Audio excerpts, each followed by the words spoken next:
ప్రతి వ్యక్తి ఒక అపురూపమైన వ్యక్తి అన్నమాట. ఈ అపురూపమైన వ్యక్తిని సంరక్షించుకోవడం అనేది వన్ సైడ్గా చేస్తే కుదరడం లేదు. డిపార్ట్మెంట్ సైడ్గా చేయలేము. అలాగే ఫ్యామిలీ యాంగిల్లో మీరు కంట్రోల్ చేయలేరు. మెజారిటీ హస్బెండ్స్ వైఫ్స్ కంట్రోల్ చేయలేరు. ఎందుకు చేయలేరంటే చేయగలమని అనుకుంటారు కానీ చేయలేరు. ఎందుకు చేయలేరు అని అంటున్నానంటే సేఫ్టీలో హెల్మెట్ పెట్టుకుని వెళ్ళాలి. ఇక్కడ మీరు ఎప్పుడైనా హెల్మెట్ లేకుండా హస్బెండ్ వెళ్తుంటే హెల్మెట్ ఏదైనా అడిగారా? ఎంతమంది అడిగారు? చేస్తారు నీకు ఫ్యామిలీ మెంబర్స్.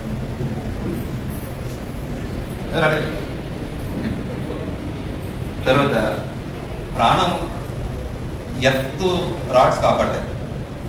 బైక్కి సైడ్ ఆ రాడ్స్ పెట్టుకోవడానికి కిక్ పెట్టుకోవడానికి ఎంతమంది మా స్టాఫ్కి ఆ యొక్క అరేంజ్మెంట్ ఉంది అంటే గతంలో మనకి బాక్స్ లాంటివి ఉండేవి. బాక్స్ కానీ లేకపోతే ఇప్పుడు ఏదైనా నేను డైలీ మార్నింగ్ బయటకు వచ్చేటప్పుడు ఆ బాక్స్లో ఒక earth rod, 2 gloves plus fresh gloves, నేను హెల్మెట్ వేసుకుని నేను బయలుదేరుతున్నాను అని మా స్టాఫ్ చేతులు ఎత్తండి ఒకసారి. 3 4.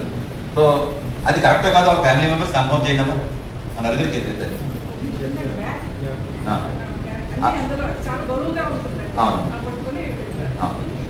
సో ఓకే అంటే చూడండి 30 మెంబర్స్ ఇక్కడ ఎంప్లాయీస్ ఉంటే నలుగురు చేతులు ఎత్తారు.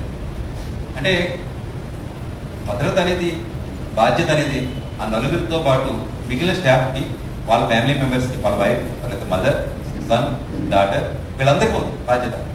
ఈ బాధ్యత ఎందుకు నిర్వర్తించాలి అని అంటే ఈ రోజు చూడండి ఇక్కడ మీటింగ్ అంటే మీరందరూ కూడా హ్యాపీగా వచ్చారా బాధగా వచ్చారు చెప్పండి. సో మీరు హ్యాపీగా వచ్చారు కదా, ఆ సంతోషం కలకాలం ఉండాలి.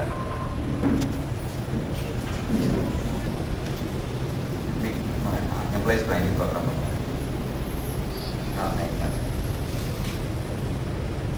సో ఈ హ్యాపీనెస్ కలకాలం ఉండాలనుకుంటే భద్రత చాలా ఇంపార్టెంట్. ఈ భద్రత గురించి కొన్ని ఎగ్జాంపుల్స్ పెట్టాం. లాస్ట్ టైం D4లో సేఫ్టీ మీటింగ్ పెట్టారు. అప్పుడే గారు సేఫ్టీ మీటింగ్ పెట్టి ఎత్తలు వేసుకోవాలి, లైన్ క్లియర్ ఇవ్వాలి, జాగ్రత్తగా పనిచేయాలి. ఆ మీటింగ్ అయిన 5 నిమిషాల్లో అక్కడ లైన్ ఇన్స్పెక్టర్ ఆ ప్రక్కన ఒక వర్క్ నిమిత్తం ఎల్సీ ఇస్తూ ఎత్తలు వేయకుండా ట్రాన్స్ఫార్మర్ ఒకటి ఆపాల్సింది ఇంకొకటి పని చేయండి అన్నాడు. అతను పైకి ఇక్కడ యాక్సిడెంట్ అయింది. చూడండి సేఫ్టీ అనేది ఏంటంటే 5 నిమిషాల నుంచి చెప్పారు గారు భద్రత గురించి. ఆ 5 నిమిషాల్లోనే భద్రత గురించి మర్చిపోయారు. కాబట్టి ఇది లోపం ఎక్కడన్నా ఉందా అంటే లోపం ఏమీ లేదు. దాన్ని ప్రాక్టికల్గా ఆచరించే క్రమంలో నెగ్లిజెన్స్ ఎక్కువ ఉంది. ఆ నెగ్లిజెన్స్ పోవాలి. ఈస్ట్ గోదావరి వెస్ట్ గోదావరిలో ఎక్కువ యాక్సిడెంట్స్ అవుతాయి. కారణం ఏంటి? ఈస్ట్ వెస్ట్లో ఎక్కువ యాక్సిడెంట్స్ అవుతాయి. కారణం నేను చెప్పనా మీరు చెప్తారా? ఈస్ట్ వెస్ట్లో ఎంప్లాయీస్ కష్టాలు ఉండవు. ఎంతో కొంత ఆస్తి ఉంటుంది, సుఖం ఉంటుంది. ఈ ఆస్తి సుఖము మనిషికి కేర్లెస్ యాటిట్యూడ్ తెస్తుంది. అంటే కష్టాలు ఉన్నాయనుకోండి, కష్టాలు ఎక్కువ ఉంటే ఈ కష్టాలు తీరడానికి నేను ఎక్కువ కాలం స్ట్రాంగ్గా ఉండాలనో తపన పట్టుదల ఇవన్నీ వస్తాయి. ఇక్కడ అన్ని కష్టాలు లేవు ఈస్ట్ వెస్ట్లో. అంటే మనకు తెలియదు అదేంటి మాకు చాలా కష్టాలు ఉన్నాయి, నేను ఇంకా ఇల్లు కొనుక్కోలేదు, ఇంకా 1 కేజీ బంగారం కొనలేదు, లేదా మా పిల్లల్ని అమెరికా పంపలేదు. ఇవన్నీ కోరికలు, కష్టాలు కాదు. ఇక్కడ ఈస్ట్ వెస్ట్లో కోరికలు ఉంటాయి, కష్టాలు ఉంటాయి. అది మనకి ఎలా తెలుస్తుంది అంటే ఒక ఏరియాలో మనం పుట్టి పెరిగి ఉద్యోగం చేసే క్రమంలో ఆ ఏరియా యొక్క గొప్పతనం మనం మర్చిపోతాం.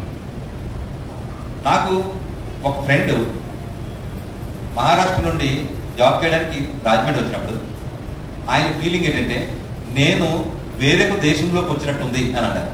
మీకు ఎలా ఉంటుంది? వేరొక దేశంలో అంటే అక్కడ మహారాష్ట్రలో అతను పుట్టి పెరిగిన ఎన్విరాన్మెంట్తో పోల్చుకుంటే ఇక్కడ చాలా అడ్వాన్స్డ్గా ఉంది. మనకెలా ఉంది? కామన్గా ఉంది. అంటే మనం ఎప్పుడూ ఒక పనిని ఒక ప్రాంతాన్ని చూస్తూ మనం జీవనం సాగించే క్రమంలో అక్కడ ఉన్న గొప్పతనాన్ని కానీ అక్కడ ఉన్న కంఫర్ట్ కానీ మర్చిపోయి క్యాజువల్గా మారిపోతాం. అలాంటి క్యాజువల్ క్యారెక్టరే మన ఎంప్లాయీస్కి వచ్చేసింది. కాబట్టి దయించి మీ ఫ్యామిలీ మెంబర్స్ అంతా కూడా రేపటి నుండి మీరందరూ మీ భర్త ఉద్యోగానికి వెళ్ళినప్పుడు మీరు ఎదురు రావాలి. అది నాకు కోరిక. ఆ ఎదురు వచ్చేటప్పుడు చెక్ చేసుకోవాలి. ఏం చెక్ చేస్తారు? హెల్మెట్ ఉందా, ఎత్రాడ్స్ ఉన్నాయా, గ్లౌలు ఉన్నాయా.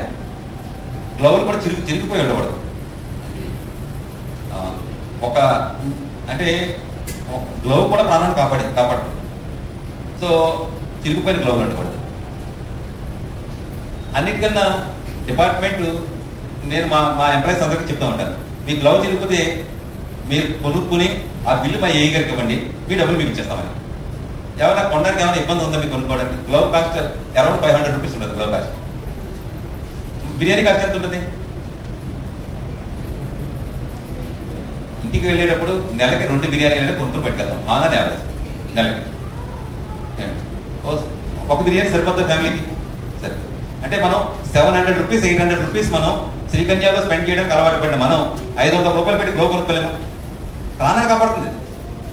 ఆ డబ్బులు కూడా మిమ్మల్ని ఖర్చు పెట్టమని అంటలేదు నేను. మీరు గ్లో కొని ఏఈ గారి పేరు మీద బిల్ తీసుకుని ఏఈ గారికి ఇచ్చేయండి, మీరు డబ్బులు ఇచ్చేస్తారు వెంటనే. ఏఈ గారు దాన్ని ఇంట్రెస్ట్లో పెట్టుకుంటారు.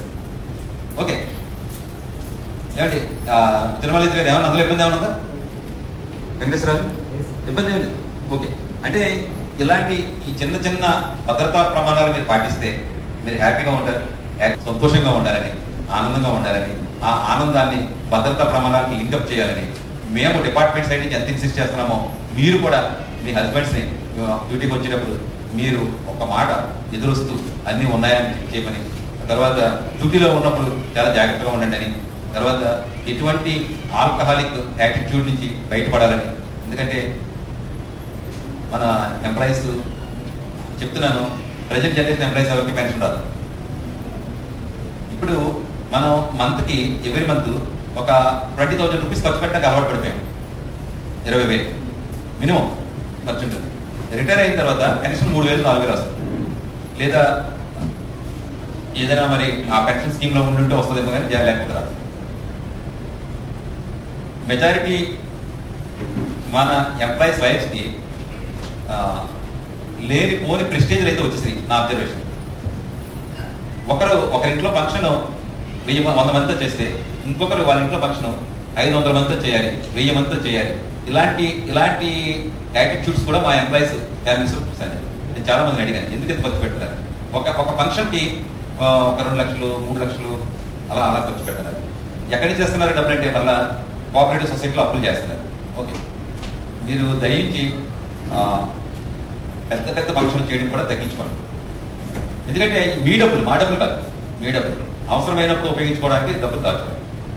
అండ్ ఇంకొకటి ఏంటంటే ఇన్వెస్ట్మెంట్ చేసుకోవాలి అని చెప్పేసి ఉంటారు. నేను చెప్పక్కర్లేదు.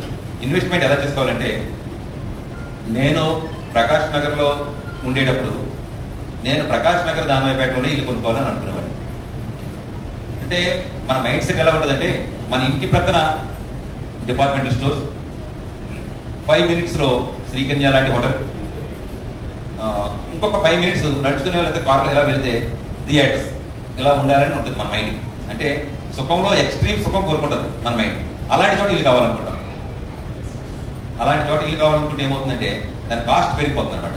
కాస్ట్ పెరిగిపోయి ఒక అపార్ట్మెంట్ కొనుక్కోవాలనుకుంటే ఇప్పుడు రాజమండ్రి సిటీలో 70 లక్షలు 80 లక్షలు ప్రెస్టేజ్కి వెళ్ళిపోయి అక్కడ కొనేసుకుంటా ఉంటారు. అదే ఒక 10 kilometers ట్రావెల్ చేసి కొంచెం దూరం వెళ్ళాలనుకోండి, అక్కడ అదే డబ్బుతో ఇండివిజువల్ హౌస్ వస్తుంది. లేదా ఒక 30% 40% మన ఎక్స్పెండిచర్ తగ్గి ఆ తక్కువ డబ్బుతో అక్కడ ఇల్లు కూడా వస్తుంది.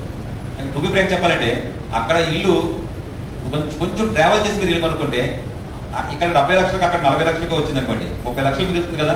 ఓన్లీ 70 లక్షలు అప్పు చేస్తే కానీ మనశ్శాంతి ఉండదు అనుకుంటే ఆ 30 లక్షలతో కారు కూడా కొనుక్కోవచ్చు.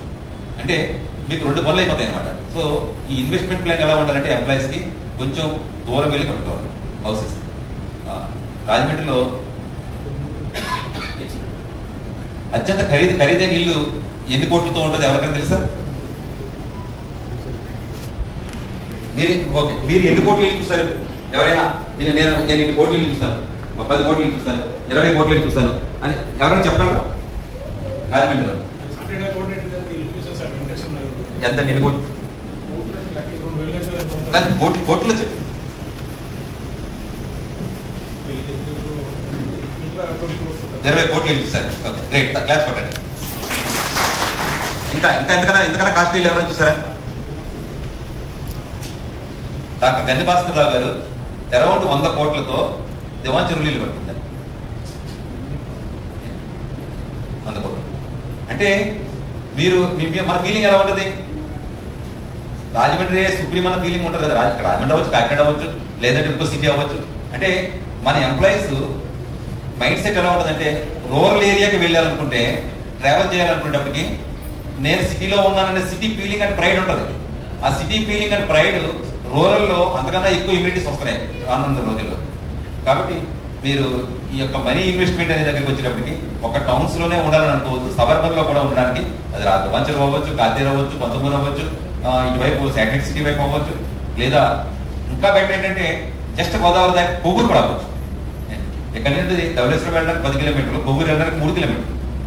ఏ దగ్గర? కొవ్వూరు దగ్గర. కొవ్వూరు వెళ్ళాలంటే మన మనసాల కూడా రాజమండ్రిలో ఉన్న వాళ్ళకి పక్క జిల్లాకి వెళ్ళిపోయామనుకుంటాం. డైలీ బిర్యానీ తిన్న వాళ్ళు పప్పనంతో తిన్నాక బాధ ఎక్కడికో వెళ్ళిపోయి ఏదో అయిపోయాం అనుకుంటాం. అలా అనుకోవడానికి వీల్లేదు ఏంటి అంటే, కొంచెం వైజ్ గా థింక్ చేస్తే, కొంచెం వైడ్ గా థింక్ చేస్తే మీ డబ్బులు మీ దగ్గర క్షేమంగా ఉంటాయి. ఓకే, కొంచెం వైజ్ గా థింక్ చేసి కొంచెం కాస్త కన్జర్వేటివ్ గా ఉంటే మీరు పెట్టే ఫంక్షన్స్ ఖర్చు తగ్గించుకుంటే ఆ డబ్బులు మీ పిల్లలకు చదువుకోవడానికి ఉపయోగపడతాయి. ఓకే, మీరు రిటైర్ అయ్యేటప్పటికి జీరో అవ్వకుండా ఎంతో కొంత డబ్బులు కలుపు ఉంటే రిటైర్మెంట్ తర్వాత పెన్షన్ అంతంత డబ్బు రాదు. కాబట్టి సింపుల్ గా బ్రతకడం కూడా అలవాటు. సింపుల్ గా బ్రతకండి, హ్యాపీగా బ్రతకండి. అవసరమైనప్పుడు ఒక్కొక్కరు 2,000 రూపాయలు 5,000 రూపాయలు తిండి తినేయండి. తినగలమా? తినలేము ఏంటి, ఆశ అలా ఉంటుంది, ఏదో తినేద్దామని తినలేము.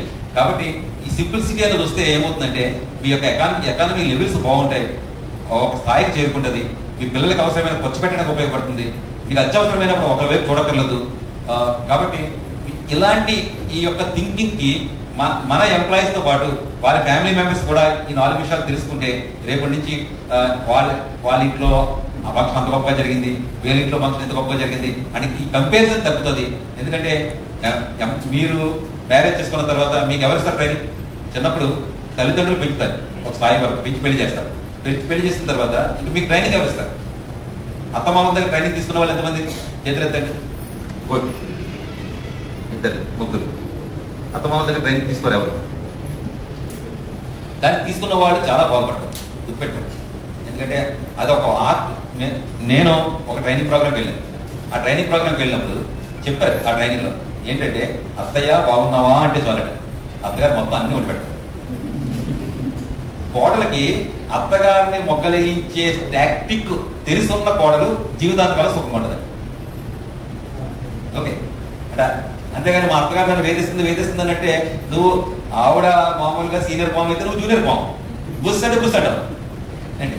అప్పుడు ఏమవుతుంది? గొడవలాగా ఉంటాయి. అంతేగాని నువ్వు ఇలా జాగ్రత్తగా అత్తగారికి ఐస్ క్రీమ్ పామి అన్ని పనులు చేయించుకుంటే అత్తగారు టోటల్ గా నిన్ను చూస్తుందట, నీ పిల్లల్ని చూస్తుందట, అన్ని చూస్తారు. రేపు మీరు అత్తగారు అయ్యారు. సో ఇవన్నీ కూడా లైఫ్ స్కిల్స్. ఈ స్కిల్స్ అన్ని కూడా తెలుసుకుని, అంటే ఐ థింక్ మళ్ళా మీరు రిటైర్మెంట్ అయ్యే లోపు ఇలాంటి ట్రైనింగ్ ఇప్పుడు వస్తుంది నేను అనుకో. మళ్ళీ ఒక ట్రైనింగ్ మీరు ఎక్స్పెక్ట్ చేయకండి. ఎందుకంటే మా సిఎండి గారు ఆయన చాలా సైంటిఫిక్ గా ఆలోచిస్తారు.